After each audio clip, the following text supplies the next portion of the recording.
Bienvenidos a este 2025 y a este primer cara a cara de la temporada. Un cara a cara que va a resumir, no sé si las 2 o 3 últimas semanas que no hemos estado con ustedes, pero sí lo que ha acontecido en esta, que bastante ha sido. Verán, ha empezado el 50enario de la muerte de Franco, y ha empezado el 50 aniversario del inicio de la democracia. Aquí cada uno tiene su versión, el gobierno tiene una, la oposición tiene otra y aquí la gente no se pone de acuerdo. Han empezado los actos, han empezado también, o siguen, para ser más exactos, las declaraciones en sede judicial de todo lo relativo a la investigación del Tribunal Supremo al Fiscal General del Estado, han empezado también las declaraciones del hermano del presidente del gobierno en sede judicial. Está pasando lo que está pasando en Venezuela y tenemos a un omnipresente Franco que, como decía Antonio Banderas, ahora parece que está más vivo que en 1985, lo decía con cierta sorna, y algo de verdad tiene el actor universal español. Para hablar de todo ello, para poner en situación de cómo está la política española, de cómo está el país, pues hemos traído a alguien que es un clásico de esta casa, alguien que conocen ustedes bien, y además lo hemos hecho en el mejor momento posible, porque él fue ministro de Asuntos Exteriores de Mariano Rajoy, es un hombre que conoce la escena internacional como nadie, sabe qué está pasando en Venezuela y ha venido por lo menos a iluminarnos con algunas claves de todo ello. José Manuel García Margallo, encantado de tenerle con nosotros. Muchas gracias. A ver, no, lo suyo es empezar con Franco, porque es lo que ha estado esta semana de moda en España, por raro que nos pueda parecer, pero hay que empezar por lo más urgente, y en este caso es Venezuela. ¿Cómo ve usted la llegada al poder Maduro efectiva que se está produciendo en estas horas? Bueno, con enorme preocupación, no solo porque puede haber un conflicto social, sino porque es el síntoma de una enfermedad que está afectando a todo el mundo. En 2018 fue la última vez que yo estuve en la Conferencia de Seguridad de Múnich, en donde se reúnen todos los poderosos de la Tierra, y la inauguró Steinmeier, el actual presidente de la República Federal, con un verso de Hamlet que decía "The world is out of joint", el mundo está desquiciado. Y él entendía que estaba desquiciado porque la degradación, la pugna contra la llamada democracia liberal se estaba produciendo desde el mismo lugar en donde nació, en la Casa Blanca. Truman, después de 1945, proclama esta democracia liberal para evitar los desastres anteriores: libertades, democracia, economía de mercado y multilateralismo, y sobre todo un orden internacional sujeto a reglas, a normas. Para que el orden internacional sujeto a reglas sea efectiva, si alguien viola la regla, tiene que tener una sanción. Y en Venezuela llevamos ya muchos años en que se están desconociendo todas las normas del derecho internacional. A eso iba yo. ¿La comunidad internacional está haciendo lo que tiene que hacer? No, no lo está haciendo porque, es decir, aquí nos encontramos con unas elecciones que todo el mundo, incluida la Fundación Carter, el presidente que acaba de morir, por cierto, dijo que habían sido fraudulentas. Bueno, las actas están en Panamá, custodiadas. Las de la oposición. Ya, ¿no? Lo que los gobiernos dijeron, incluido el nuestro, es que Maduro tenía que enseñar las actas que avalaban su triunfo, cosa que no aparecieron. Las actas que aparecieron fueron las actas que pudo reunir la oposición con sus interventores, sus apoderados, etcétera, que están en Panamá y que demuestran que Edmundo González Urrutia ganó por 67%. El ministro de Asuntos Exteriores, siempre con esta voz engolada que se gasta, dijo que él no reconocería el triunfo de Maduro hasta que no enseñase las actas, sus actas, las actas oficiales. No se han enseñado. Y aquí no pasa nada. Es decir, lo que bueno, hemos enviado un embajador nuevo. Exacto. Hemos mandado un embajador antes de tener que mandarlo. Su mandato terminaba a fin de año. ¿Qué es lo que ha hecho este gobierno? Acortar su periodo para mandar un embajador. ¿Por qué? Pues porque eso supone un reconocimiento de facto del triunfo de Maduro. Usted no puede presentar credenciales a un señor que dice es un estafador y no es el presidente, parece de cajón. Esto es lo que ha hecho el gobierno. ¿Estamos haciendo lo correcto? Hablo de España, no de la comunidad internacional. No, yo creo que es que España es la comunidad internacional y que haya un orden internacional sujeto a normas es vital para que no volvamos a caer en que la resolución de los conflictos se haga de forma violenta o que cada uno haga lo que le dé la gana, que volvamos a los años 30 del siglo XX. Maduro ha violado todas las normas de la comunidad internacional, que dice que las elecciones tienen que ser libres y justas, fair and free, en la terminología americana. Se ha demostrado que no lo han sido y a pesar de eso va a asumir el poder. Y la comunidad internacional puede hacer algo, puede hacer mucho. Primero puede reconocer a Edmundo González Urrutia como presidente legítimo, cosa que ya hicimos con Guaidó.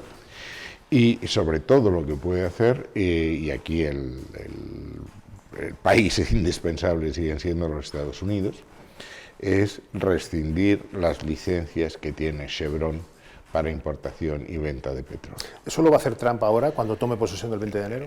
No lo sé, yo es que Trump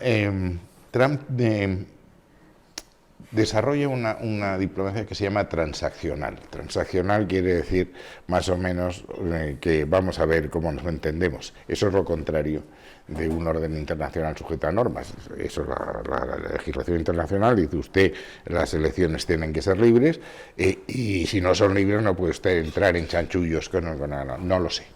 Es verdad que Mark Rubio, que es el secretario de Estado, es un hombre que ha sido muy vocal en el tema de Hispanoamérica, de Iberoamérica y en concreto de Venezuela. ¿Van a prevalecer los intereses de la petrolera Chevron o va a prevalecer el interés de Estados Unidos de mantener un cierto orden? Pues yo no lo sé, porque es que todo lo que estamos viendo es que lo que dice este presidente son, como diría, un amuno de enormidades. O sea, es decir, que quiere que le devuelvan el canal que Carter entregó a Panamá, o que quiere comprar Groenlandia, o que quiere que Canadá sea el 51 Estado de la Unión, pues son cosas que nos pueden parecer tan raras, pero no son tan raras en la política americana. Pero vamos a ver, todos son enormidades, no solo por parte de Trump. Maduro, en vísperas de su toma de posesión efectiva, ha entregado armas a la calle. 30.000 personas armadas. Las imágenes son espeluznantes, porque efectivamente ha entregado armas. Estaba viendo allí gente de toda edad, gente a la que estaban instruyendo sobre el manejo más elemental de un fusil. Va a haber una concentración de pro Maduro y una manifestación contra Maduro, y cuando hay armas por medio, esto no se sabe dónde termina. Es decir, la gran conmoción en Venezuela fue el Caracazo, que es cuando bajaron de los ranchitos y aquello acabó en un desorden monumental. Yo no sé lo que va a pasar, no lo sé. Están dando pasos extraordinariamente arriesgados. Ha detenido al yerno de Edmundo González Urrutia, está deteniendo opositores, ha amenazado, he visto hoy al presidente de la Asamblea amenazando con detener y juzgar como invasores a los expresidentes de las repúblicas americanas que han decidido acompañar a Edmundo González Urrutia en su entrada a Venezuela. Estamos en una situación de un desorden, y me dice Indalecio Prieto, un país tolera una revolución, lo que no tolera es un desorden permanente. No, y hay 8 millones de venezolanos fuera, y las salidas están aumentando, la emigración está aumentando, está en una situación económica realmente muy, muy complicada. El cambio real no tiene nada que ver con el cambio oficial, la pobreza está aumentando, la gente se está yendo. No querría centrar toda la conversación con José Manuel García Margallo, exministro de Exteriores, en Venezuela, con ser importante lo que está sucediendo en este país hermano, porque él ha venido a hablar un poco de la situación política general. Hemos empezado a hablar de Trump, y me gustaría hablar de un personaje que está al lado de Trump, que se llama Elon Musk. Por lo menos una pincelada, ¿qué le parece? ¿Intrigante? No, lo que me parece es un personaje absolutamente atípico y por tanto no se somete a las reglas que definen la política y mucho menos la política exterior. Él ha decidido, por ejemplo, en este encargo que se le ha encomendado sin formar parte del gobierno de remodelar la administración, es un poco la tesis del motosierra de Milei, que va a despedir a todos los funcionarios que le parezca oportuno y sustituirlos por otros en función de órdenes ejecutivas.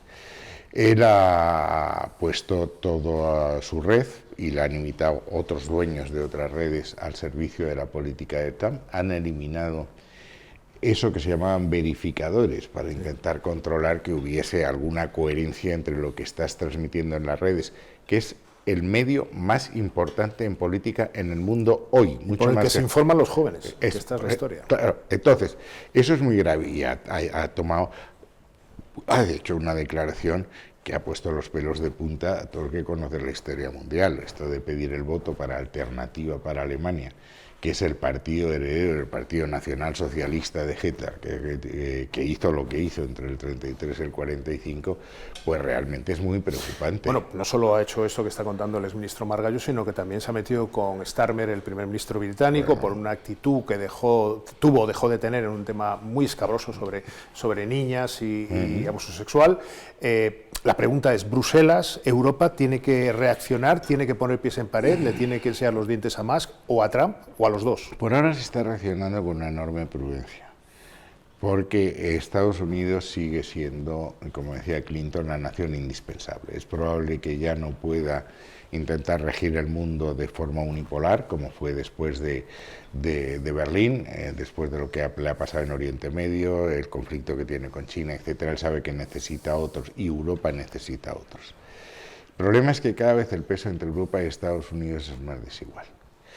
Europa dentro de unos años va a representar aproximadamente el 4,51% de la población mundial, el 4,51%. Al principio del siglo XX, Europa, no la Unión Europea, Europa era el 25%. Y en términos de renta per cápita, ahora estamos más o menos como China, 17%, pero dentro de unos años no pasaremos del 9%. Es decir, somos relativamente modestos en términos de población y en términos económicos, y desde luego la carrera del futuro la estamos perdiendo. Todo lo que ¿Es irreversible? Si no hacemos algo muy radical, y muy radical es, por ejemplo, lo que ha propuesto Draghi, que es de destinar 800.000 millones de euros al año a inversiones en temas tecnológicos, sí. Hay dos cifras que a mí me han impresionado mucho del informe Draghi. El informe Draghi dice que en los últimos 50 años no se ha creado ninguna gran empresa nueva en Europa. Todas las megas empresas, que son 6 fundamentalmente y todas en el sector tecnológico, se han creado en Estados Unidos. Y unicornios, que son empresas grandes, que tienen un valor bursátil, cotización en bolsa de 1.000 millones, se han creado en estos 10 últimos años, me parece que son 137. El 30% ya se han ido a Estados Unidos, de las creadas aquí. ¿Por qué?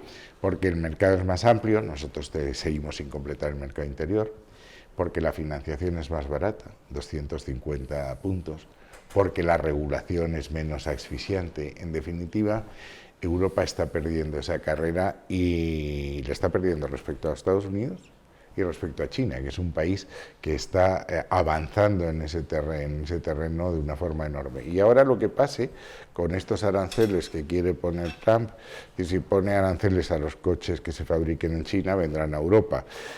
También va a poner aranceles a los coches que se fabriquen en Europa, porque esto de los aranceles hay que entender por qué lo hace. El auge de los partidos populistas, y Trump lo es por el miedo a la globalización. El mensaje que él ha hecho en su primer mandato y en estas elecciones es: oiga, usted ha perdido su puesto de trabajo porque la empresa que le da empleo se ha ido a otro país que le exigen menos regulación. Es un mensaje muy simple, una solución muy simple, pero y la segunda dice, claro, y estas empresas que quedan aquí, y los puestos de trabajo que quedan aquí, se le están a usted disputando los emigrantes ilegales, 8 millones entraron en la época de Biden. Eso es el miedo a la globalización. Entonces, ¿qué es lo que él dice? Yo pongo aranceles. Es decir, si usted pone su empresa fuera para entrar en América, le va a costar carísimo. ¿Qué va a hacer usted? Trasladar la empresa aquí y dar trabajo a los americanos. Eso es Make America Great Again. Bueno, vamos al del Make America Great Again de Donald Trump al Make Spain Great Again. ¿Cómo ve este enero de 2025 para nuestro país? ¿Cómo nos ve? Bueno, yo no he visto y yo empecé en oposición al franquismo, yo entré en política a los 16 años en el preuniversitario. Yo no he visto una situación como esta. Es un gobierno extraordinariamente débil y dividido entre sí. El espectáculo de hacerse turnés por el mundo de Yolanda Díaz para poner a parir al ministro de Economía es una cosa absolutamente insólita. El que los socios parlamentarios le digan con absoluta claridad a Sánchez las condiciones las pone el que da la ayuda, no el que la pide, y va usted a sangrar por todas las heridas. El que Podemos diga que sus votos van a ser carísimos y los van a tener que pagar en televisión. Es decir, no hay gobierno. La prueba es que no hay presupuesto. Pero eso en el fondo, señor Margallo, ocurre porque Pedro Sánchez, al que tiene ahí detrás en la pantalla, es una persona, los críticos dicen muy apegada al poder, porque si alguien no fuera tan o el presidente no fuera tan apegado al poder, llegaría un momento que diría, bueno, hasta aquí hemos llegado, ¿no? Todo tiene un límite, pero es parece que son no. cosas distintas. Yo creo que apegados al poder son todos los presidentes. Sí, sí, claro. El problema aquí es que eso en cómo mueren las democracias es muy claro. Dice que las democracias, aparte, las democracias liberales, aparte de las reglas escritas que todos conocemos, respeto a las libertades y derechos, separación de poderes, independencia judicial, cosas que aquí se están pisoteando todos los días, tiene dos reglas: la tolerancia y la moderación.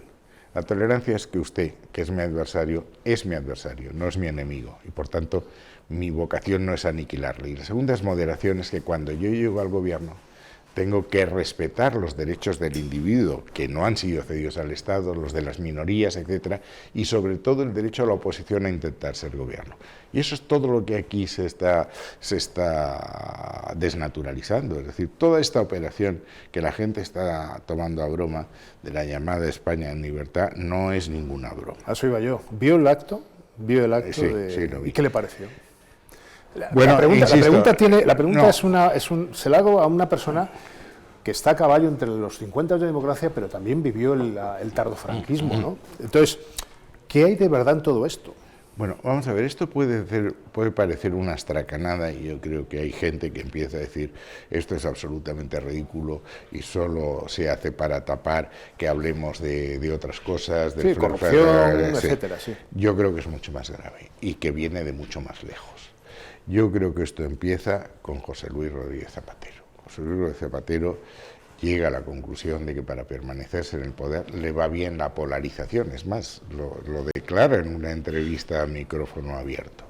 Y rescata el guerracivilismo. Es que a Zapatero, perdone que le haga la broma, le culpamos de todo, de Venezuela, del tema de todo. Bueno, ¿no?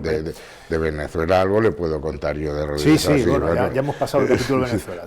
Pero vamos, que esto es así, que lo primero que hace es la llamada Ley de Memoria Histórica. La Ley de Memoria Histórica tiene un argumento que es perfectamente válido y que compartimos todos, que hay que reparar a las víctimas de la guerra civil y de la dictadura. Estamos todos de acuerdo. Que hay que condenar el franquismo, estamos todos de acuerdo. El Partido Popular en el año 2002, con mayoría absoluta, condena eso. Eso ya está hecho. Pero con ese argumento lo que intenta es redactar una historia de forma sectaria para dividir a los españoles en buenos y malos, que es exactamente lo contrario de lo que intentamos hacer en la transición. Él lo que hace es, con esa memoria histórica, usted y yo podríamos ir a la cárcel por la conversación que vamos a tener ahora si se aplica. Vamos a ver. Si yo le digo ahora que la República, Segunda República, de donde Zapatero quiere extraer legitimidad y la que se considera fue una catástrofe, porque un régimen político que en 5 años tiene 6 golpes de Estado, acaba en una guerra civil y en una dictadura, no parece un modelo a imitar. Y le digo a usted que el primero que habló de que irían a la guerra civil si las elecciones no las ganaban entre 36 fue Largo Caballero, o que es el Partido Socialista el que se subleva en la Revolución de Octubre cuando la CEDA que ha ganado... Octubre del 34. Eso es. Sí. Bueno, todo eso parece que es apología o justificación del alzamiento militar, con lo cual estaría en la letra por la que se nos podría perseguir. Todo eso es absurdo, y lo que se está celebrando en el 75 es rigurosamente nada. En el 75 constitucionalmente no pasó nada. Franco muere el 20 de noviembre del 75 y asume la corona don Juan Carlos de Borbón el día 22. Pero es la monarquía del 18 de julio. Sí, claro. Juan Carlos, poder absoluto. Absoluto. Y lo podía haber mantenido. Es él el que ese día, el día 22, he decidido ser el rey de todos los españoles, y a partir de ahí, y con grandes dificultades, y ajustándose a los mecanismos del franquismo, por eso él tardó tanto en poder desprenderse de Arias, va eliminando todo eso, quita el candado con la ley para la reforma política, legaliza al Partido Comunista de España, sin el cual las elecciones no hubiesen sido consideradas justas, nos lleva a unas elecciones y a la Constitución. Pero él voluntariamente, desde el primer momento, dice, voy a renunciar. Y la nueva monarquía, que no trae causa del 18 de julio, trae causa de una Constitución votada por los españoles, es lo que teníamos que celebrar. Es ese proceso entre el 22 del 22 de noviembre del 75 y el 6 de diciembre, que es el referéndum constitucional, cuando cambia el orden constitucional. El 20 de noviembre no cambia nada, estudiamos 3 años. Ese papel preponderante que el señor Margallo está mencionando de Juan Carlos I, hoy, vamos a decir así, desterrado en Abu Dhabi. Pero por otras cosas. Por otras cosas. Ese papel preponderante no tuvo ayer siquiera una mención por parte del presidente del gobierno en este acto. Tampoco estuvo Felipe VI, que se excusó porque estaba con las credenciales de los embajadores. Yo tengo escrito en esta casa que, celebrar una conmemoración de los 50 años de la llegada de libertad a España y no invitar a... ¿Es que no llegó la libertad? Bueno, el inicio del proceso y no invitar a Juan Carlos I, que es el gran artífice de todo eso, es como celebrar la llegada del hombre a la luna y no invitar a Neil Armstrong, el astronauta. Sí, la batalla de Austerlitz y no invitar a Napoleón. Por ejemplo. Entonces, en ese sentido, ¿usted cree que puede acabar saliéndole mal al presidente del gobierno tanta vampirización de un proceso? Dudo que como se está haciendo, al rey le convenga estar ahí. Es decir, ¿hablamos de Felipe VI o del padre? Cualquiera de los dos. No estamos celebrando, insisto, la recuperación de las libertades, la democracia, la aproximación, que eso fue el final de la transición. Estamos celebrando, al parecer, un hecho biológico, que es la muerte de Franco. No me parece que haya un cambio, insisto, constitucional que celebrar. Y es más, es todo esto tal como lo están planteando. Es decir, no se puede decir cuáles van a ser los actos, quién va a ser la comisaria, etcétera, sin pactarlo con el resto de los partidos políticos. Si la Constitución la pactamos, esto parece que también tenemos que pactarlo. Si esto es una campaña a mayor gloria de Pedro Sánchez, que sabe que solo en la polarización puede seguir, pues que el rey esté ahí siendo neutral. Porque la filosofía de Sánchez, yo creo que la gente lo entiende mal. Él parte de una premisa. La mayor tragedia que España puede tener es que gane el PP y Vox. Si esa es la mayor tragedia, cualquier acción para evitar eso es perfectamente lícita y justificable. Y él se convierte en un adalid, ahora ya quiere ser el adalid europeo y mundial, contra la unidad de la extrema derecha, que él, por cierto, sin saber lo que es, asocia con el Pero no está en situación, porque ahora mismo el gobierno, y de esto quería preguntarle yo al señor Margallo, ha empezado el año sin esa mayoría de investidura. Sí, pero... Es decir, puede llegar a verse abocado a adelantar elecciones, lo haga o no. No, no lo va a hacer. No lo va a hacer. No lo va a hacer. ¿Usted está convencido de que no va a haber elecciones? Estoy convencido que no lo va a hacer. Vamos a ver, él con esta historia de... ¿Cuál es su filosofía? Él une a todo, es decir, el PSOE, su primer gobierno fue con 84 diputados, no se olvide usted de eso. O sea, este tiene una capacidad con Sumar, que son 15 partidos. Y luego depende de socios parlamentarios que entre ellos se matan. Es decir, Junts y Esquerra se están disputando Cataluña, PNV, Bildu, pero todos rebotan a él. ¿Por qué? Porque a todos estos les conviene un presidente débil. Cuanto más débil sea, más cara es la factura que cobran por cada votación. Por tanto, no tienen ningún interés. No, ellos saben que a un gobierno del PP no le van a sacar las concesiones. Se lo está usted poniendo negrísimo a Feijóo, ¿no?, en términos de perspectiva. No, en términos de perspectiva, yo lo que creo es que no puede haber, él no va a disolver, solamente podría haber una moción de censura instrumental, es decir, nombrar a una persona que se subiese a la tribuna y que se sirve presidente en cuanto baje disuelvo las Cortes, buscando una persona no sectaria. Ya se hizo. Apoyado por Junts por un lado. Si a Junts le conviene que haya elecciones. Sí, pero Junts es que no es que haya un gobierno en ese momento, sino la posibilidad de que se repartan cartas otra vez. Si Puigdemont considera que en unas nuevas elecciones le saca ventaja a Esquerra Republicana, probablemente le interese. ¿Y usted cree que puede llegar a ese escenario? Puede llegar. ¿Pero por qué? Porque llega un momento en que la situación sea insostenible y porque, sobre todo, es que Sánchez hace una cosa que es que él firma letras, creyendo que no van a vencer, y las letras vencen. Claro, Puigdemont dijo, oiga, que usted me dijo que esto de la amnistía estaba hecho, que para eso controlaba usted la Fiscalía, que usted me ha dicho que yo iba a tener una fiscalidad bilateral y un concierto como los vascos, y eso no está usted haciendo nada, que se iba a hablar catalán en Bruselas, y tampoco se habla catalán en Bruselas. Llegó un momento y dijo, oiga, ¿qué negocio es este? De presupuesto ni hablamos ya. Ni hablar. Nada. No, bueno, salvo, lo que pasa es que estos son muy alegres en el tema de las finanzas públicas. Aquello que dijo un estadista de... Estos dice el gobierno. Estos sí, nuestros compañeros del PSOE. Cuando dicen que el dinero público no es de nadie, creen que eso es verdad. Ya no, porque va a haber unas normas fiscales en Europa que van a restringir el endeudamiento. Pero hasta ahora lo hacen. Han necesitado una moción de censura en Jaén, y dice, ¿cuánto cuesta esto? Y se pone. En Cataluña dices que hay que condonar el 25% de la deuda que tienen con el Fondo de Liquidación Autonómica, pues se pone hasta que hay un momento en que ya no tenga. Es un poco lo de Maduro. Cuando ya no tenga más dinero, ¿qué hacemos? Las comparaciones son odiosas, ¿eh? Maduro y Sánchez. En ese tema. Vale. Bueno, no, hay otros temas que también se parecen. Eso, el respeto al Estado de Derecho y el respeto a la oposición me parece que empiezan a parecerse. No quiero que le lleven a la cárcel, por lo menos por esto no, eso no está en la ley de memoria. José Manuel García Margallo, ha sido un placer tenerle otra vez con nosotros y bueno, ya sabe que esta es su casa, puede pues charlar con Voz Populi en cuanto sea necesario. Mientras nos dejen, ¿no? Hombre, por supuesto. No. Vamos a empezar el año pensando que nos van a dejar. Si ya no nos dejan a 1 de abril, o perdón, a 1 de febrero, pues estamos mal. Sí. Un placer, como siempre. Pues muchas gracias. Bueno, y a todos ustedes, nada, les emplazo al siguiente Cara a Cara, que será la semana próxima, en el que hablaremos, pues probablemente seguiremos hablando de Venezuela, esperemos que para bien. Estaremos hablando de los casos de corrupción de la familia del presidente del gobierno, de José Luis Ábalos, de Koldo, de Aldama, y también probablemente del fiscal general del Estado, que nos está dando muchas tardes de gloria en términos informativos. Hasta entonces.